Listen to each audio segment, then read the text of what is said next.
Welcome back to the City Current Show. I'm your host, Jeremy Park. We're always honored to bring you inspiring stories of individuals and organizations making a difference, empowering the good. And we love talking about philanthropy, accelerating impact, what's working, how to help nonprofits, and so much more. These are the conversations we're going to have with Jared Barnett. He's the CEO of Slingshot Memphis. Jared, how are you doing? Hey, I'm great, Jeremy. Thanks so much for having me on today. Absolutely. Well, I love everything you all are doing. You are the future of philanthropy indeed. And so let's start out with a little bit of context. Give us some background on Slingshot Memphis. Yeah, so Slingshot Memphis was founded at the end of 2016. And the reason we were founded is to help us know if our philanthropy was making a difference or not. And so, we started by developing this kind of algorithm that helps us measure the impact that organizations are having. And we built on that with some other things that supplement that algorithm that give us a nice framework to being able to say, hey, here's how effective an organization is at alleviating poverty. And here's their opportunities to improve that. And here's their strengths. And again, all of that gets at this point of, making sure that our individual philanthropy, we know is making a difference, right? Because we measure that and we can say, hey, it's making a difference here, or maybe this organization isn't having the impact that you hoped it did. And so you can consider another organization that might be having more impact, or you can help that organization become more impactful. But it's all getting at a way of knowing, so we're no longer having to guess and hope that our philanthropy makes a difference. Talk about the algorithm, the things that go into it, because it's continually evolving. And as you work alongside more nonprofits and you look at different factors and you start taking into account more things, all of a sudden, it's like a continual evolution. So talk about the things that go into the pot, so to speak, to stir the soup. Absolutely. So on the quantitative side, right, one of the things that I think is really nerdy and cool at what we do is we say, hey, in business, you keep track of, things like revenue and costs, and that helps you figure out what your profit is. With what we do, we say, well, hey, what are the value of the benefits you might be creating for people that are experiencing your programs? And we look at that from a health and an income perspective. We can monetize those and say, hey, if you take all these benefits and you add them up, here's the value that's creating for the people you work with. Divide that by your cost to run your organization. And we can say, hey, right, here's the value of the benefits. Here's what's creating the most benefits. And here's how efficiently you're creating those benefits, right? So if you have a higher benefit cost ratio, then you're creating a lot more benefits relative to the cost. And so that's financially, right? You say, well, hey, that's a good return on investment, right? I want to support something like that. And so our algorithm helps organizations and philanthropists know who's creating the most value and benefits for people experiencing poverty, and who's creating the greatest, we call it a poverty fighting return on investment. But then we've added to that to help us make sure that we're not just distilling someone's impact to a single number, because there's a lot of context that matters, just like in business. And so, I wouldn't compare a technology company's financial statements to a toilet paper manufacturer's financial statements. I've worked at both. They're just different in how those businesses are run. And we think that same thing applies to nonprofits. And so we also look at things like, how do nonprofits help create more equitable, systems in the community, right? And what are they doing to contribute to that? How do they employ, what practices do they employ? And are those the best practices, or the practices that are most effective at producing those results or not? And then how do they use their own data in decision making so that they have their own kind of feedback loop of saying, well, hey, we did this program. This is how it impacted our participants. We like what happened there or didn't. And if we didn't like it, here's what can make it better, because they're collecting their own data. And so we try and help them understand how good are they at that and what would allow them to be more effective, so that there's this kind of more comprehensive view of this organization's effectiveness. And our goal is it's really empowering to these organizations, because it's giving them a level of understanding that just hasn't existed before. But it's also empowering for individuals and government agencies and foundations, because it's again providing a level of understanding around effectiveness that's objective, it's consistent, and it hasn't existed. And so it's evolved from just that one kind of algorithm to now a whole framework of things that we look at that give us a pretty comfortable idea of the overall effectiveness of that organization at alleviating poverty. alleviating poverty. I think at the end of the day, we all just want to know that it's working, right? And so as funders, you want to know that your dollars are working and creating impact. As a team, as leaders, as a nonprofit, you want to know that it's working. And so I think as you're coming alongside the nonprofits and saying, hey, let's work together and let's figure this out. And what are the most effective programs and what's accelerating, the opportunity to make a difference so that we can pour more into those that are creating the momentum and accelerating versus the ones that really aren't. And maybe you allow a different organization to focus on those where those are the strengths versus a weakness. And so I think it's very strategic, but at the same time, as you step back, for our community at large to figure out what's working, but also how can we better collaborate, there's tremendous opportunity on all sides. And so I see great power. And I also think that this really is the future of philanthropy, is looking at impact. Talk about some of the stories, the success stories working with the nonprofits. There's one that you told recently with the Purdue Center, and it was basically around working with homeless families, and they were able to find that what was working was with the children. And so it completely shifted kind of where they were going in the future. And for their team, it was extremely reaffirming that, hey, it's working. Yeah, it's a great example, and one that I find really inspiring because it's just, I don't think any of us Slingshot included, would have known this had we not done the analysis and figured this out. And so, the context, right, is there, as you mentioned, they provide shelter for women and their children, one of the only institutions in the city that allows the children to stay with their mothers in these situations. And, everyone kind of just assumed, well, the people who experience the greatest benefits from this would be the mothers, right? Duh, like they're, at a shelter, that's what the shelter's focused on. And the research showed that the greatest benefits, the research and the data showed that the greatest benefits were actually for the youth, because they were able to avoid things like the foster care system, which has a greatly variable outcomes that come from that, as well as other environments. And that just was really big. And so what that empowered Purdue Center to do is they were going to conduct a capital campaign to expand anyways. And they said, well, if we're going to grow, let's grow where we're having the most impact. So let's increase the number of beds that we have for families. And they increased that by 48 beds to support families. And they said, if we're having this much impact on youth, then maybe we should make that more of a core part of what we're doing. And so they started doing some of that programming for youth in-house. They hired some staff to provide academic counseling and mental health services for these youth, so that the quality of those benefits and that programming was even greater than before. And so the outcome is that not only are more youth benefiting from this, but the benefits they're getting are even greater, because now there's been an increased focus on that and an increased enhancement of those programs. And so it's just, to me, a really neat way of how, with a level of understanding, and again, what was disproportionately unique about Purdue Center, which was, again, keeping mothers and children together during periods of housing instability, nobody else does that. And so that's their unique thing that they're offering. And so by doing that better, that's helping our community as a whole, because now they're doing that in a way that, again, the alternatives just aren't providing the same value for those youth.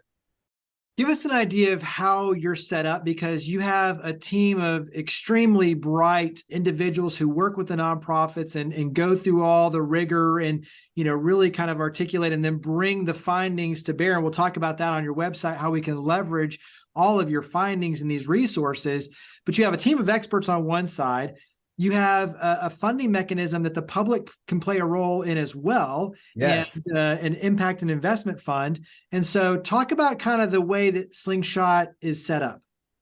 Yeah, so we kind of think of ourselves as having three primary functions. So the first is that we conduct these, we call them impact studies, and we help an organization understand, okay, here's where your level of effectiveness today, and here's how that's evolved over time. So we have a very robust methodology that we break down into a series of kind of dimensions and subdimensions, and we gather evidence against each of those subdimensions, and then are able to reach a conclusion around, okay, here's their effectiveness, here's where, again, the strengths and opportunities are.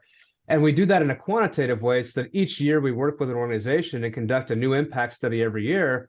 We can say, hey, here's where you've improved in your effectiveness, and here's where you regressed.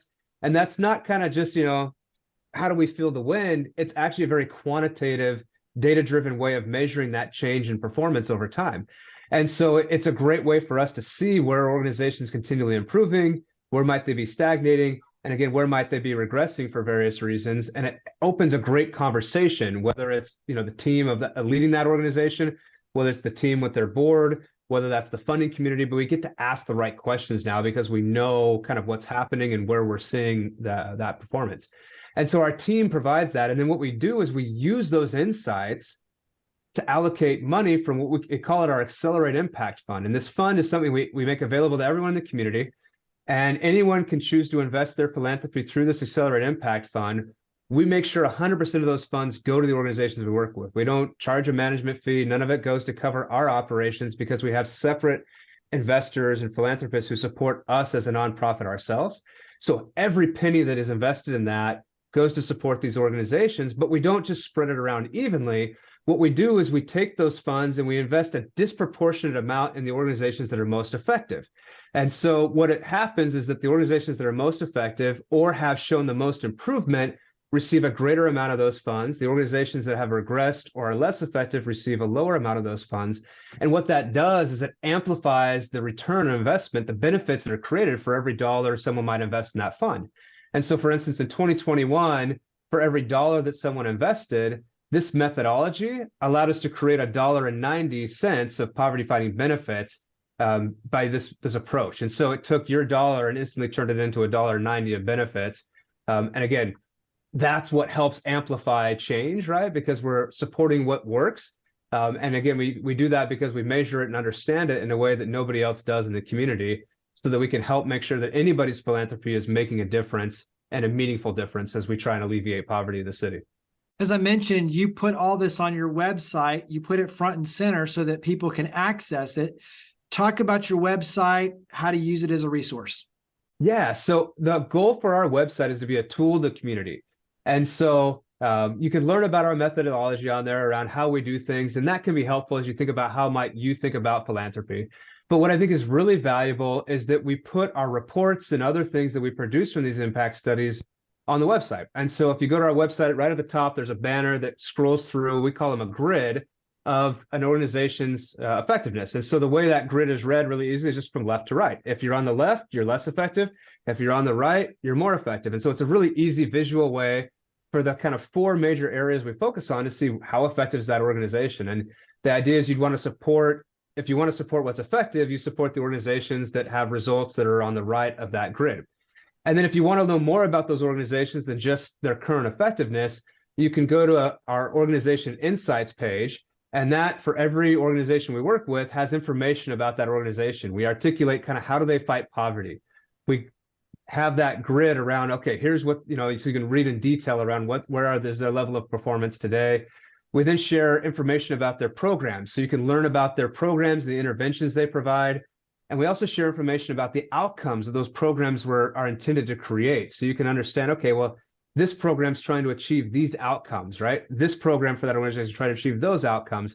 And it helps get it at what we care about most as an organization is the outcomes. What's changing for people in terms of their health, their income as a result of participating in these programs that helps them better, have a better quality of life and leave poverty behind. And then the other thing we have on there is our reports. And so we have two types of reports. One is a very simple one sheet. It's kind of a quick summary. And then we have a 20 to 30 page report that goes into much more detail.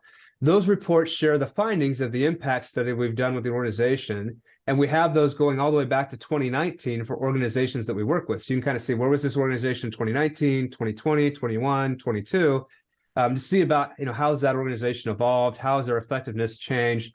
And that report gets into the details around why are they effective in certain areas and why are they less effective in areas. And half of those bigger reports are around the results of their current effectiveness. The other half are around how could they get better.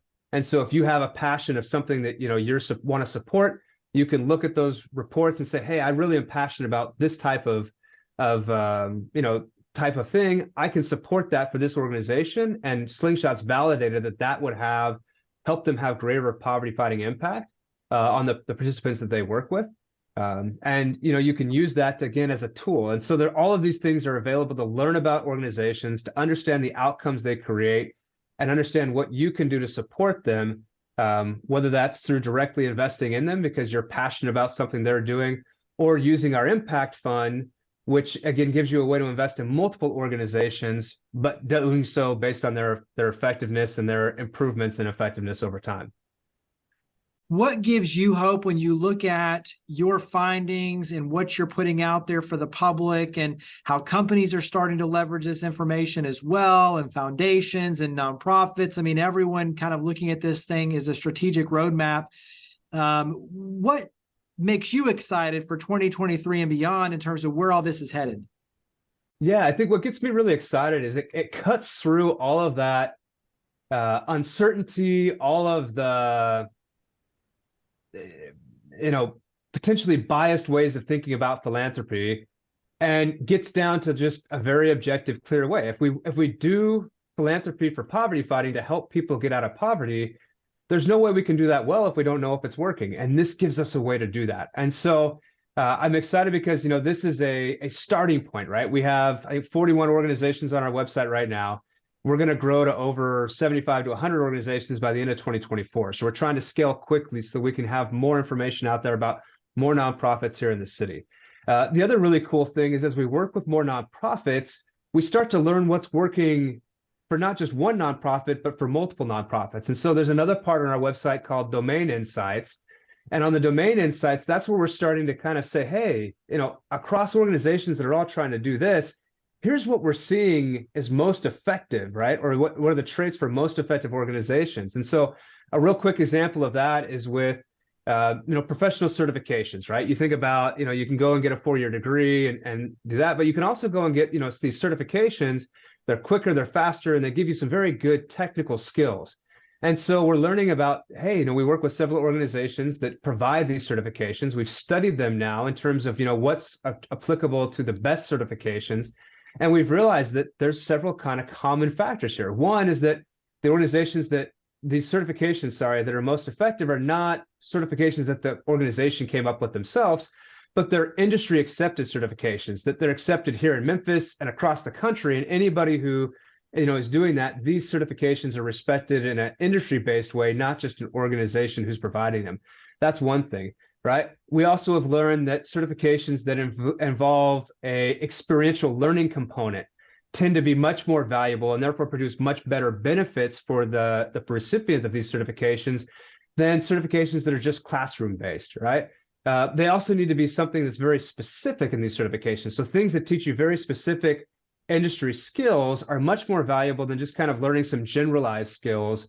So it's like, hey, I'm learning how to weld. Okay, well, welding, it's kind of at a high level. It's this.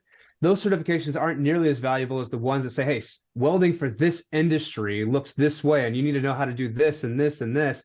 And so it's a couple things that we've learned. We now have it on our website on those Domain Insights. So as you think about supporting organizations, for instance, that provide professional certifications, you'd want to look and say, well, are they offering and doing it this way? So that way, that those certifications actually are making a difference. Because unfortunately, there's a lot of certifications that don't have a lot of evidence of actually helping the people who receive those certifications. And so therefore, we're wasting resources, and we're actually setting those people back because they're getting a certification that isn't helping them in a way that had they gotten a different certification in a different way, it would be a much more game-changing experience for them. And so that's one example of what I'm excited about. We've just started doing that, but in 2023, we're going to be doing a lot more around kind of sharing what I call kind of our insights for the community and across different types of poverty fighting, so that we know what good looks like when we're trying to address a certain need when it comes to poverty fighting, and not just what good looks like for individual organizations. Good stuff indeed. We'll wrap up with where we can go. So we've been talking about it throughout, but the website, social media, where do we go to see all this information and to learn more about Slingshot Memphis? Yeah, so real simple, slingshotmemphis.org is where all of our information is on our website. We also are active on LinkedIn, Instagram, and Facebook, and try and we'll share emerging insights as they come out. We share our impact studies on those social media, and we all have a very active presence on there as we try and disseminate what we're learning. And so we invite people to follow us on those social media platforms, join our email distribution list, which you can do on our website. So that we can share this information with the community and help the community, again, know what's working, so we don't have to guess anymore about the impact of our philanthropy. We can know if it's making a difference and support what's making a difference. Absolutely. Well, Jared, thank you for all you and your amazing team do. Thank you for coming on the show. Hey, Jeremy, same to you. Thank you for all you and the City Current team are doing, and appreciate the opportunity to be on the show.